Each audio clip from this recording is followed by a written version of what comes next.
Méditation du 7 avril. Nourriture nécessaire au régime stimulant. Ils tentèrent Dieu dans leur cœur en demandant de la nourriture selon leurs désirs. Ils parlèrent contre Dieu. Ils dirent: Dieu pourrait-il dresser une table dans le désert? Psaume 78, les versets 18 et 19.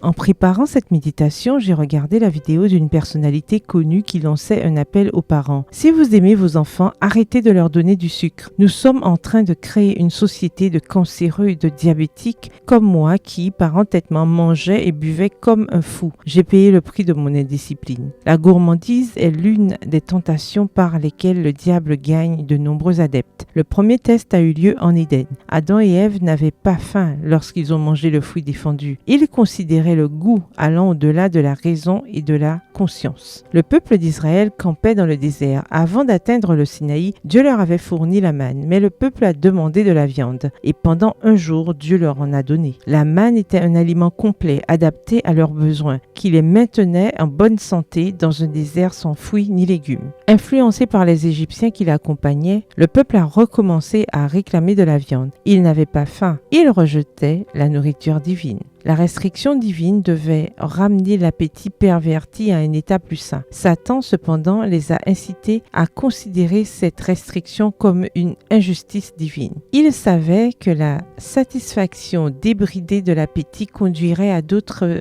indulgences. Maintenant, les gens sont sous contrôle. Par l'intempérance, Satan a conduit le peuple à murmurer contre Dieu. La façon irrationnelle de manger et de boire devait égarer le peuple élu vers la satisfaction de basses passions, l'inciter à négliger les devoirs moraux, l'affaiblir dans les tentations. Dieu les avait fait sortir d'Égypte pour les établir en Canaan comme un peuple pur, saint et heureux. Le long processus de discipline devait les rendre équilibrés et sains sur le plan physique, spirituel et émotionnel, et cela devait être transmis à la postérité. S'ils avaient vaincu leur appétit, aucune maladie ou faiblesse ne les aurait atteints. Ils auraient eu un discernement et un jugement clair. Ils n'auraient pas pris autant de mauvaises décisions. Comment répondez-vous aux besoins de votre corps avec la nourriture nécessaire ou un régime stimulant? N'oubliez pas que cela peut influencer votre caractère lorsque vous prenez des décisions qui vous conduiront ou non au ciel.